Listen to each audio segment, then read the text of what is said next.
주께서 백성을 인도하사 그들을 주의 기업의 산에 심으시리이다. 여호와여, 이는 주의 처소를 삼으시려고 예비하신 것이라. 주여, 이것이 주의 손으로 세우신 성소로소이다. 아멘. 우리가 이제 오전 시간에 성령 강림에 대한 말씀을 나눴죠. 성지순례를 가서 제일 아쉬운 곳이 있었는데 거기가 어디냐면 마가요한의 다락방입니다. 이게 성지순례라는 건 이렇게 시간에 짜여 있어서 오늘은 어디를 가야 하고 어디를 가야 하고 몇 시까지 가야 하고 이게 있으니까 마가요한의 다락방은 이제 그 예수님이 최후의 만찬을 나눴던 장소이고 또 이제 초대 교회가 시작되기 전에 120명의 사람들이 10일 동안 그 다락방에서 전심으로 기도했던 장소거든요. 근데 이제 거기서 이제 좀 깊이 생각하고 묵상하고 좀 시간을 좀 가졌으면 좋겠다 그런 생각을 했는데 이제 시간이 짜여져 있으니까 거기서 이제 사진 한 장 찍고 잠깐 기도하고 그러고 이제 내려가야 되는 거예요. 그래서 이제 그 마가요한의 다락방 그 동영상이 있나 찾아보니까 저희가 거기서 잠깐 기도하고 그랬는데 제가 찍은 거에는 거기서 사진이 없어요. 사진도 없고 동영상도 없고. 그래서 그걸 보여드렸으면 좋았을 텐데 하는 그런 생각을 해보기도 하고 좀 더 이렇게 시간을 좀 보냈으면 하는 어떤 그런 그 장소이기도 했어요. 특히 이제 시내산에서도 그랬는데 저는 이제 시내산에서 이제 그 어떻게 보면 역사의 어떤 한 그 분기점을 만든 장소들이잖아요. 거기서 좀 이렇게 묵상을 좀 했으면 했는데 막 찬송을 하고 막 춤을 추고 막 그래가지고 좀 이렇게 난 좀 멀찌감치 좀 이렇게 떨어져서 모세는 어땠을까? 하나님의 임재를 만나는 이스라엘 백성들은 어떨까? 이제 그런 생각을 좀 해보려고 이제 많이 애썼는데 여러분들에게 좀 아쉬운 거는 마가요한의 다락방을 좀 보여드리지 못해서 좀 아쉽긴 합니다. 근데 마가요한의 다락방은 예수님을 따라다니던 사람들이 어떠했는가, 또 예수님이 십자가를 지시기 전에 어떠했는가 하는 것들을 보여주는 한 단면입니다. 마가요한의 다락방은 120명의 사람들이 들어가서 기도하고 거기서 이제 먹고 살고 하는데도 아무 지장이 없을 만큼 개인의 집치고는 아주 굉장히 크고 화려한 집입니다.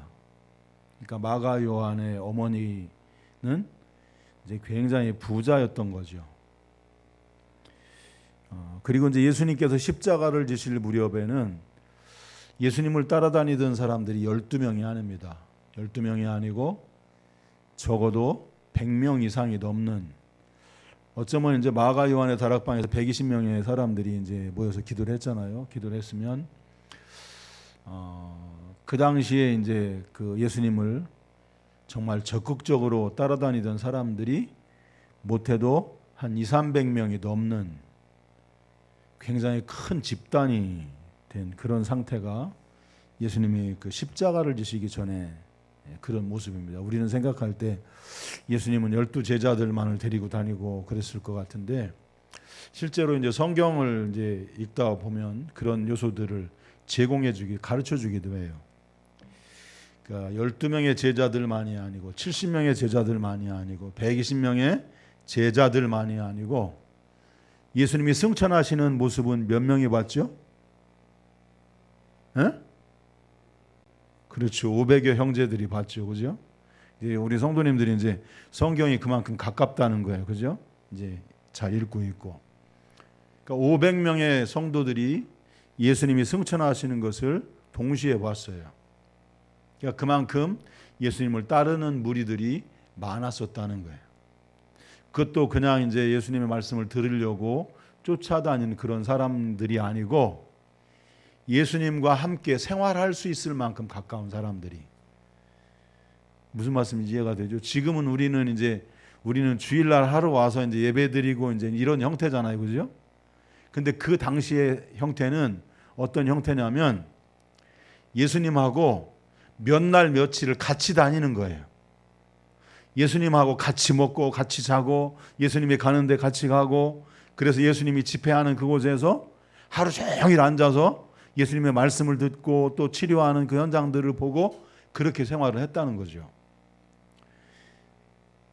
그러면서 이제 그 사람들이 모여들었던 사람들이 이제 그렇게 이제 많이 있었다 하는 것들을 이제 볼 수 있고, 특히 이제 마가 요한의 다락방은 이제 예수님이 제자들과 마지막 만찬을 드셨던 장소이기도 하고, 근데 이 마지막 만찬은 우리들에게 있어서 아주 굉장히 중요한 사건입니다. 이건 아주 축소되어서 예수님의 12 제자들과 함께 나누셨던 만찬이라고 우리가 생각하기 때문에 이 사건을 우리는 별로 이렇게 크게 생각하지 않거든요. 이것은 구약의 이스라엘 백성들이 시내산에서 하나님을 만났던, 이스라엘 백성들이 하나님과 언약을 맺었던 그 언약식하고 똑같은 것이 바로 최후의 만찬이에요. 무슨 말씀인지 아시겠죠? 최후의 만찬을 통해서 예수님은 이제 예수 그리스도라고 하는, 그러니까 자신이 구주가 되셔서 자신을 하나님으로 믿고 따르는 사람들이 새롭게 일어날, 그것을 예수님은 바라보고 계셨고, 그것이 이제 전 세계를 복음으로 뒤덮을 것이라고 하는 것을 예수님은 알고 계셨고, 그걸 선포하고 선언하는 것이 마가 요한의 다락방이에요. 최후의 만찬이에요. 우리는 이제 최후의 만찬을 이제 나눴던 걸 이제 성찬식으로 하잖아요, 그죠? 그러니까 식사, 이제 예를 들어서 이제 그 최후의 만찬이라는 게 저녁 식사잖아요, 그죠? 밥을 같이 먹는 사람, 예수님과 함께 밥을 같이 먹는 사람이에요. 밥을 같이 먹는 사람을 뭐라고 하죠? 에? 밥을 같이 먹는 사람 뭐라고 해요? 식구라고 해요, 식구. 예. 밥을 같이 먹는 사람을 식구라고 해요. 그러니까 예수님이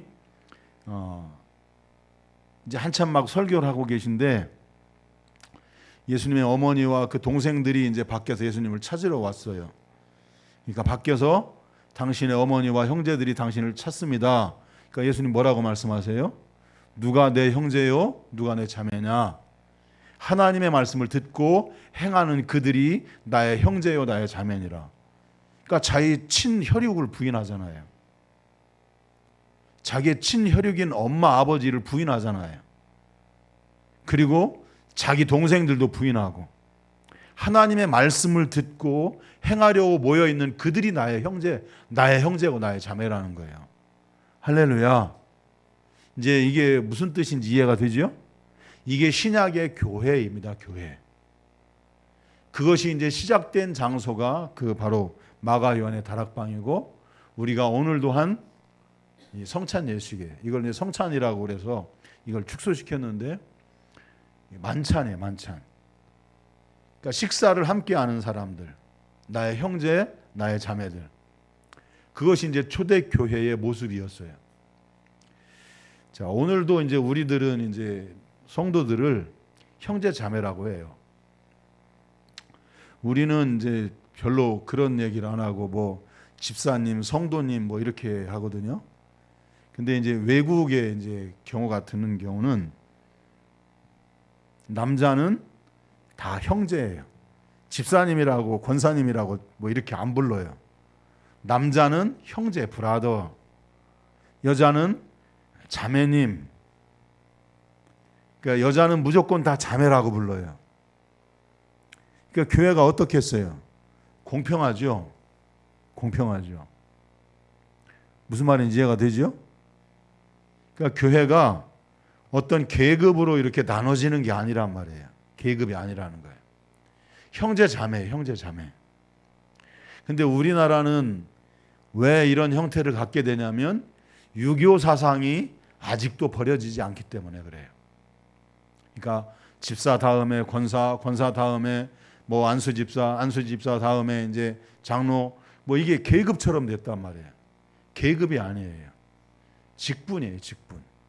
무엇인가 일을 할 수 있도록 일을 맡기는 사람, 위치예요, 위치. 무슨 말인지 아시겠죠? 그러다 보니까 거기에 따른 부작용이 굉장히 많아요. 제가 이제 지난주에도 말씀을 드리다가 말했지만 또 한국 교회는 또 목사님들을 또 어때요? 막 목사님, 목사님 하잖아요. 외국은 안 그래요. 외국은 그렇게 안 해요. 형제님이에요, 목사님도. 브라더. 목사님을 부를 때도 브라더 부래요. 목사님이라고 안 불러요. 근데 언제 목사님이라고 부른다고요? 중요한 일을 결정할 때, 중요한 일을 해야 할 때, 그때는 패스터, 당신이 결정하십시오. 그러면 우린 따르겠습니다. 이게 우리하고 다른 거예요. 무슨 말인지 아시겠죠? 그래서 우리들에게 있어서 신약의 교회의 모습을 이해하는 것, 그것은 굉장히 중요합니다. 자, 우리가 이제 지난 시간에 14장에서 이제 14장이 사실은 우리가 나눠야 될 것들이 많이 있거든요. 13장에서 이제 그 이스라엘 백성들이 애굽에서 출애굽을 해요. 나와요. 출발했어요. 그리고 이제 14장에서 나오자마자 위기를 만나는데 그게 뭐냐면 앞에는 홍해가 가로막혀 있고 뒤에는 애굽의 군대가 쫓아오고, 이게 진퇴양난이죠. 근데 하나님은 의도적으로 이스라엘 백성들을 그렇게 인도하셨어요. 지도를 보여드렸죠. 그러니까 이스라엘 백성들이 가는 길은 빠른 길이 아니고 돌아가는 길이다. 블레셋이라고 하는 나라를 만나서 전쟁을 치르면 다 애굽으로 도망갈 게 뻔하니까 하나님은 그 블레셋을 피해서 어떻게 했다고요? 광야로 돌아가게 했다는 거예요. 광야로 돌아가다 보니까 거기서 만난 게 뭐냐면 홍해입니다. 홍해. 앞에는 홍해 바다가 가로막혀 있고 뒤에는 애굽의 군대가 쫓아오고. 그럼 왜 하나님이 의도적으로 이렇게 위기를 만나게 하셨느냐는 거예요. 오늘 우리들의 삶에서도 그렇습니다. 오늘 우리들의 삶에서도 우리들이 만나는 여러 가지 위기들이 있어요. 고난도 있고 시련도 있고 어려운 역경들도 있고. 근데 여기서 하나님께서 우리에게 가르쳐 주시는 바가 있어요. 우리를 구속하신 목적이 뭐냐 이거죠. 예수 그리스도의 피로, 어린 양의 그 피로 우리를 그 죽음에서 건져내신, 피로 값주고 사신 목적이 뭐냐 이거예요. 이걸 우리가 잘 이해하셔야 돼요. 그래야 우리 신앙생활이 바르게 갈 수 있고 바르게 세워져요. 우리를 하나님의 자녀 삼으신 목적이 뭐예요? 우리 청년들이 대답을 해볼까? 청년들이 잘 할 수 있으려나? 우리를 하나님의 자녀 삼으신 목적이 뭐예요?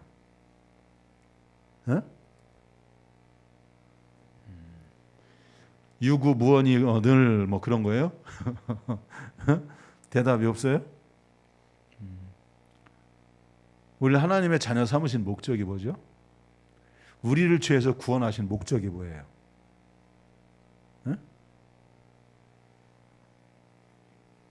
그것이 바로 15장이에요. 모세의 노래, 어린 양의 노래. 그건 뭐냐면 하나님께 영광을 돌리기 위한 거예요. 우리를 구속하신 목적이 뭐냐?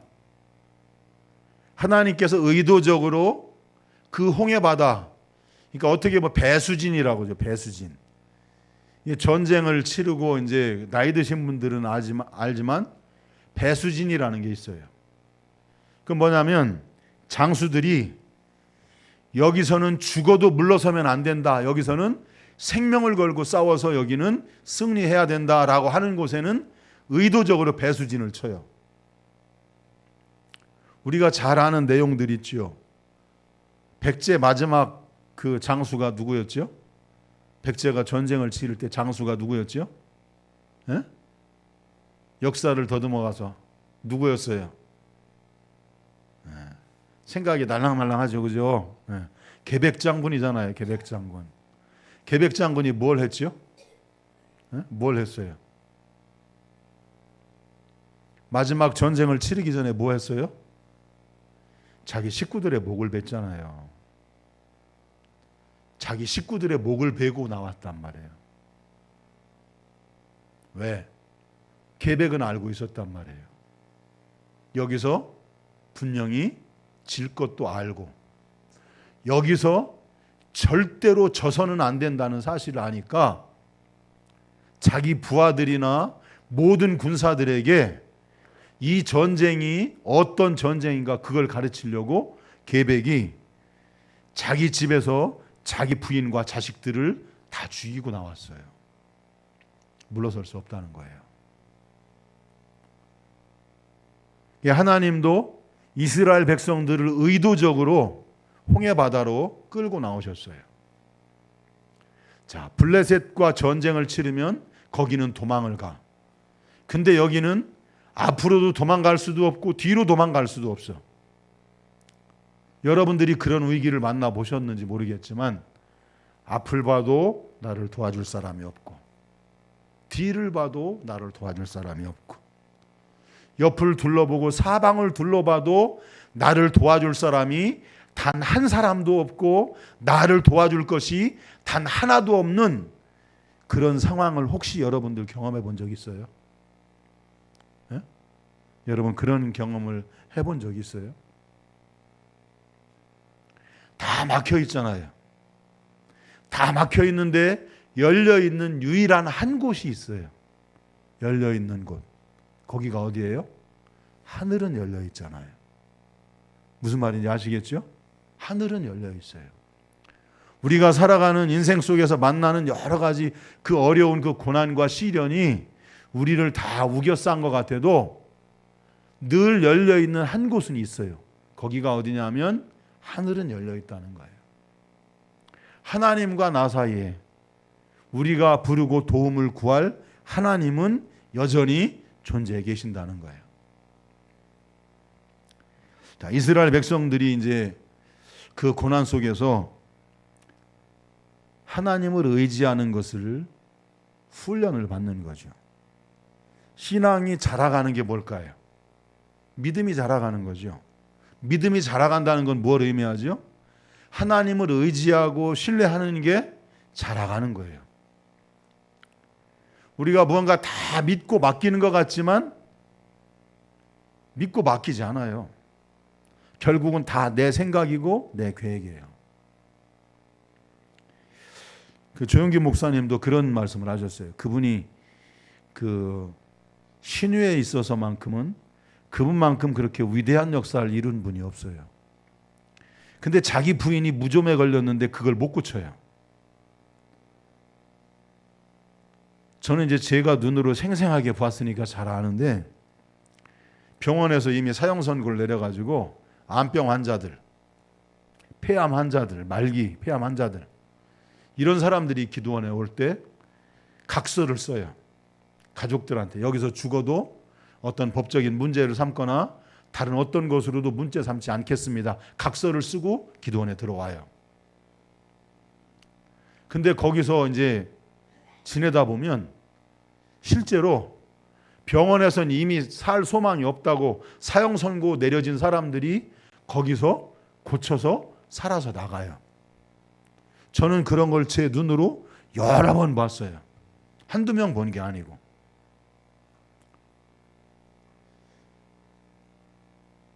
그렇게 그 신유의 역사가 그분을 통해서 그렇게 강하게 일어났는데 자기 부인이 무좀 걸렸는데 그 자기 부인의 무좀을 못 고쳐주는 거예요. 여러분 같으면 이게 이해가 됩니까? 에? 이해가 돼요? 에? 아니 다른 사람들은 뭐 암병이니 뭐 하여튼 뭐 그 수없이 많은 막 이미 그 병원에선 사형 선고를 내린 어떤 그런 그 환자들을 그분 그렇게 안수해서 그 고치고 물론 뭐 그분의 은사가 있는지 아니면 하나님이 그 손을 사용하셨는지 그건 우리가 알 수 없지만 그렇게 수없이 많은 병자들을 고치는데 자기 부인의 무좀을 못 고친다. 이게 말이 되냐고요. 예? 기가 막힌 일인 거죠. 그죠? 뭘 말해주고 있냐면 안 믿는다는 거예요. 안 믿는다는 거예요. 본인도 물론 그런 부분들이 있겠고 또 가까운 사람이잖아요. 가까운 사람이면 안 믿는다는 거예요. 안 믿는다는 거예요. 그러니까 목사님이 안수를 하면서 나를 남편이라고 생각하지 말고 목사라고 생각을 해라. 그래야 이게 낫는다. 아무리 그렇게 얘기를 하고 안수를 해도 안 낫는다는 거예요. 기가 막히잖아요. 그죠? 자, 그런 것처럼 성도들의 신앙이 믿음이 자란다는 건 뭘 말하냐면 하나님을 의지하고 하나님께 전적으로 맡기는 그 믿음이 자라가는 것을 말합니다. 자, 예를 들면 우리가 이제 하나님을 믿는다, 하나님을 의지한다 그러죠. 모르겠습니다. 여러분들은 이제 그런 경험들이 있는지 모르겠지만 이제 저 같은 경우는 이제 목회자가 되기 위해서 혹독한 시련들을 정말 많이 겪었습니다. 저희가 꽤 부자였거든요. 정말 부자였어요. 그때 논 한마지기에 쌀 3가마였을 때입니다. 쌀 3가마였을 때.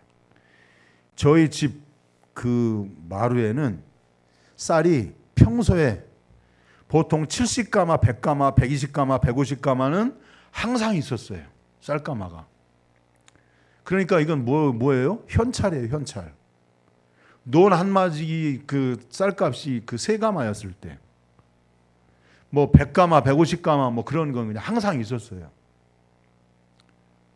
근데 쫄딱 망했어요. 거지가 됐어요. 거지가. 그리고 어머니는 오랜 지병으로 돌아가시고. 그 이제 아버지가 재혼을 하셨어요. 재혼을 하셨는데 재혼한 그 어머니도 돌아가셨어요.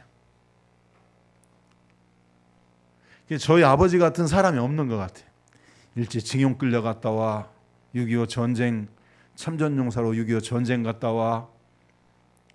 첫 번째 부인은 그 전쟁통에 도망을 갔어. 두 번째 얻은 부인은 병으로 죽었어. 세 번째 얻은 부인도 병으로 죽었어. 그게 얼마나 기구해요. 그죠? 진짜 기구하죠. 그 식구들은 어떨까요? 그 식구들은.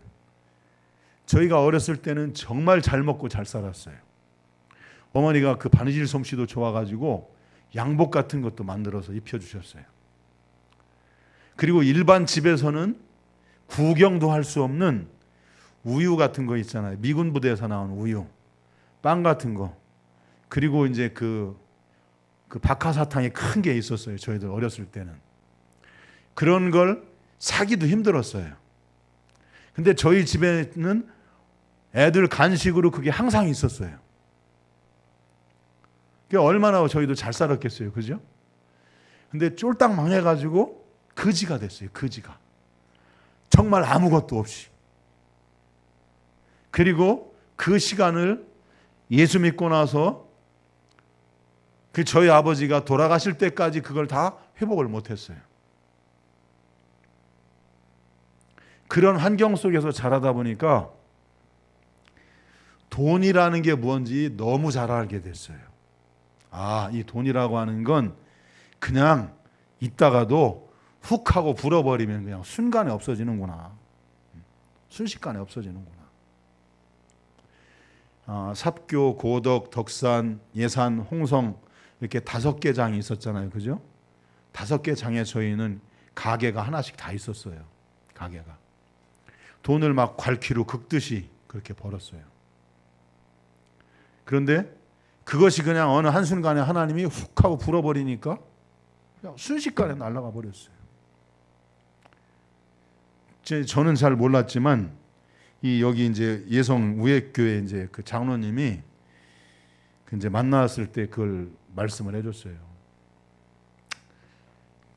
교회 성전 건축을 하는데 우리 교회에서 헌금을 제일 많이 한 사람이 목사님 아버님이셨다. 저희 아버지는 뭐 신앙생활 그렇게 오래 한 것도 아니었어요. 근데 이제 새벽 예배를 하루도 거르지 않고 다니셨어요. 근데 이제 그 할아버지가 이제 그 교회를 못 나가게 하셔가지고 와서 이제 막 그 40이 넘어 이제 50이 다 된 자식을 귀싸대기를 때리면서 이제 내 눈에 흙이 들어가기 전까지는 교회 다니지 마라. 그 아버지가 이제 그만두셨어요. 그 이제 저희도 이제 주일학교를 다니다가 이제 그만뒀죠. 그리고 나서 이제 그 생활을 회복을 못하고 진짜 거지처럼 살았어요. 정말 거지였어요. 우리 집사람하고 결혼할 때도 저는 제 손에 10,000원짜리 한 장이 없었어요. 돈이라고는 한 푼 내 손에 쥐어진 게 없었어요. 물론 그걸 원하지도 않았고. 아주 혹독한 훈련을 그 오랜 세월을 받았어요. 예수를 믿고 나서도 또 신학을 할 때도. 그리고 물론 이제 의도적으로 그 돈이라고 하는 것을 피해 다니기도 했고. 저희가 이제 학원을 했거든요. 속셈 학원을 했어요. 근데 학원을 할 때 하나님이 참 사람들을 많이 보내주셨어요. 근데 우리는 돈이 목적이 아니라 한 학년에 10명씩만 받자. 우리가 할 수 있는 대로. 그 이상은 받지 말자.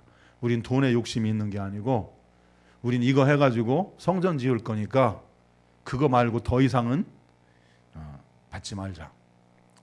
저희 학원에 애들이 줄 섰었다니까요. 어제 그 결혼한 걔들도 저희 학원에 다녔던 애들이에요. 아들내미도 그렇고 딸내미도 그렇고. 하나님이 돈을 그렇게 많이 주셨어요. 그래서 해미에 이제 뭐 한 1,000평 땅도 샀고 여기 남산 아파트도 샀고. 그러니까 그 돈을 하나님이 그렇게 다 주셨어요. 근데 우리가 돈을 쌓아놓고 살진 않았어요. 그러니까 우리가 만나는 그 여러 가지 고난과 시련과 역경,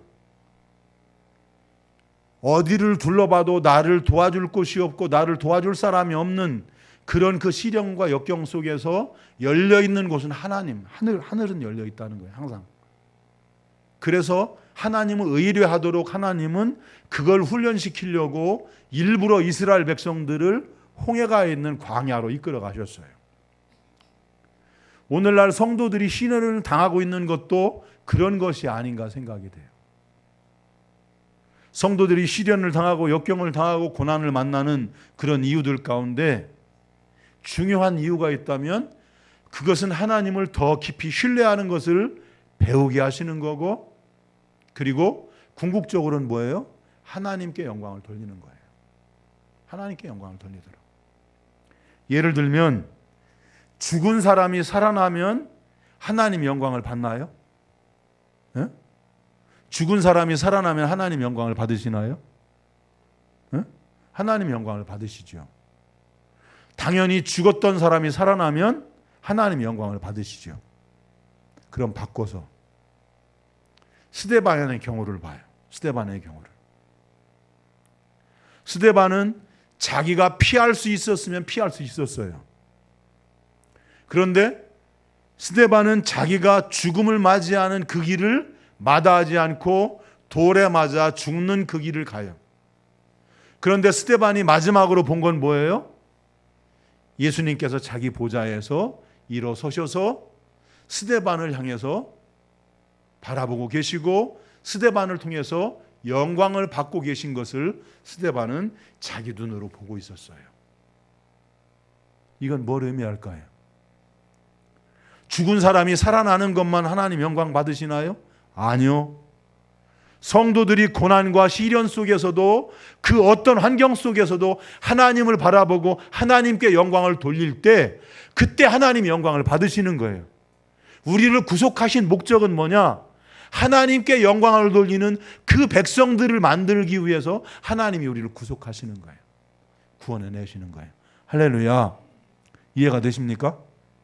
이제 이해가 되시나요? 예. 우리를 구원해내신 목적이 거기에 있습니다. 어떤 환경 속에서도 원망하지 않고 불평하지 않고 짜증내지 않고 하나님께 영광을 돌리는 것, 그것이 하나님의 백성들을 향한 하나님의 의도이고 하나님의 목적입니다.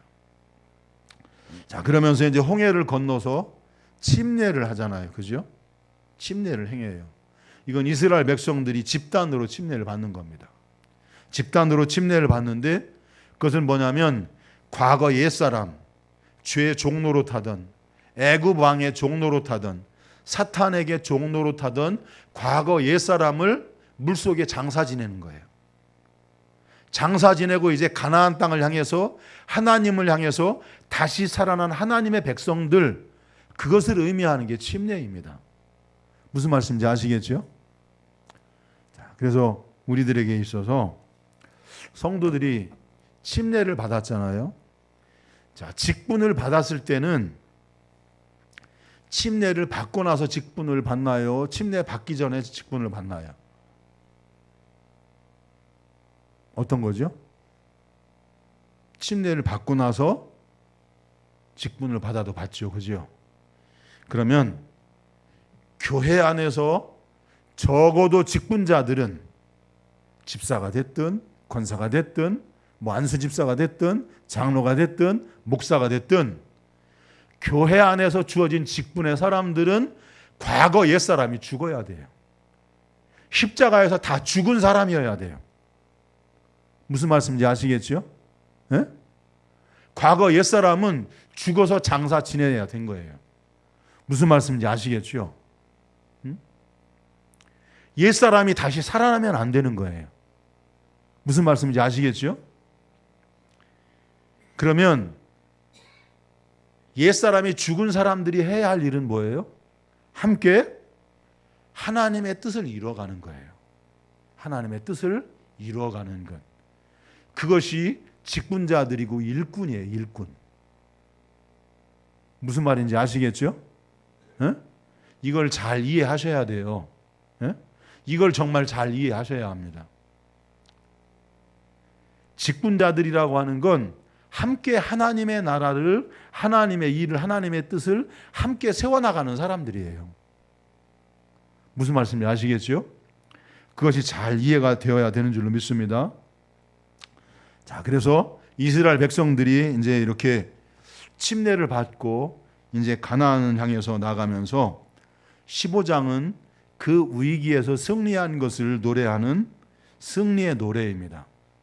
저는 이제 성경을 이제 그 1189장을 암기할 때 이 15장을 미리암의 노래로 암기를 했어요. 근데 미리암의 노래가 아니고 모세의 노래, 어린 양의 노래였어요. 오늘 설교의 주제가 뭐냐면, 제목이 뭐냐면 모세의 노래, 어린 양의 노래예요. 이스라엘 백성들이 그 홍해에서 이제 그 애굽의 그 군인들을 전부 다 장례 치르잖아요. 그죠? 이 싸움은 누가 싸웠어요? 하나님이 싸우셨어요. 시편 기자도 말하죠. 이르시되 너희는 가만히 있어 내가 하나님 됨을 알지어다. 내가 열방과 세계 중에서 높임을 받으리라. 너희는 가만히 있으라는 거예요. 잠잠 있으라는 거예요. 내가 세계와 열방 중에서 내가 홀로 높임 받을 거라는 거예요. 하나님의 전쟁은 하나님이 치르신다는 거죠. 그래서 이스라엘 백성들이 지금 애굽의 모든 그 군사와 말과 그 병거가 홍해에 장례 치르는 것을 이스라엘 백성들이 그것을 목격을 하고 부르는 노래가 15장입니다. 여기에 보면 이제 15장을 보면 여기 이제 1절, 2절 나누는 것을 다 떼어놨잖아요. 여기 다 떼어놨어요. 성경을 한번 보세요. 성경을 보면 다 떼어놨어요. 이 떼어놓은 부분이 뭐냐면 이게 노래입니다. 노래, 시편. 자, 그래서 1절에 보면 모세와 이스라엘 자손이 이 노래로 여호와께 노래하니 일러스되 내가 여호와를 찬송하리니 그는 높고 영화로우시며 말과 그 탄자를 바다에 던지셨음이로다. 하나님께서 행하신 일들을 찬양하고 영광을 돌리는 것, 그것이 이제 이 모세의 노래이고, 이 모세가 부르는 이 노래 속에서 지금 하나님을 높이고 있는 것이 이게 뭐냐면 이게 어린 양의 노래라는 거예요. 어린 양께 드리는 영광, 어린 양께 드리는 찬양, 그것이 이 15장이라는 거예요. 자, 여러분, 이스라엘 백성들이 출애굽을 해서 이제 홍해에서 이제 하나님의 살아계신 걸 봤잖아요. 그러면 이 어린 양의 피가 없었다면 이스라엘 백성들이 이 홍해에서 이 엄청난 하나님의 역사를 그들이 목격할 수 있었겠느냐는 거예요. 그들이 하나님의 살아계심을 목격할 수 있게 한 것은 바로 어린 양의 피였다는 거죠. 할렐루야. 그래서 어린 양께 드리는 노래, 어린 양을 찬양하는 노래, 어린 양께 영광을 돌리는 노래, 그것이 이제 15장입니다. 자, 그래서 에베소서 1장 6절에도 이는 그의 사랑하시는 자 안에서 우리에게 거저 주시는 바 그의 은혜의 영광을 찬미하게 하려는 것이라. 자, 우리가 이제 앞부분에도 말씀을 드렸습니다. 성도들이 어떠한 환경과 여건들 속에서도 하나님께 영광을 돌리고 하나님을 찬양할 수 있는 사람으로 만들어져 가는 것, 그것이 우리의 신앙생활이고 그것이 우리의 믿음이에요. 할렐루야. 자, 그래서 이스라엘 백성들에게도, 자, 하나님이 이제 이스라엘 백성들을 위해서 대신 홍해에서 싸우시잖아요. 그죠? 이스라엘 백성들은 한 일이 아무것도 없어요. 하나님을 바라본 것뿐이죠. 모세가 그 홍해를 향해서 지팡이를 들은 것밖에는 이스라엘 백성들이 한 일이 없어요. 근데 하나님은 어떻게 해요? 바람으로 다시 그 물이 모여들게 하셔서 그곳에 있는 그 애굽의 군인들을 물속에서 나오지 못하게 하고 거기서 그냥 전부 다 죽게 하시는 거죠. 할렐루야. 그래서 성도들에게도 어떤 환경과 여건들 속에서도 하나님을 기뻐하고 찬양할 수 있는 성도들이 되기를 예수님의 이름으로 축복합니다. 자, 거기에 대한 이제 그 내용들은 여호수아서, 느헤미야, 시편의 여러 편들 뭐 이런 곳에서 이제 이렇게 이 어린 양의 노래를 부른 그 내용들을 이제 볼 수 있는데, 이렇게 이제 이스라엘 백성들에게 기쁨과 승리를 주는 것, 그것은 이제 하나님이 그들과 함께하고 계시고, 그래서 하나님을 의뢰하고 하나님께 영광을 돌리는 삶을 살아라 하는 그런 내용으로 하나님 이렇게 말씀해 주시는 것을 봅니다. 자, 우리 오늘은 여기까지 하고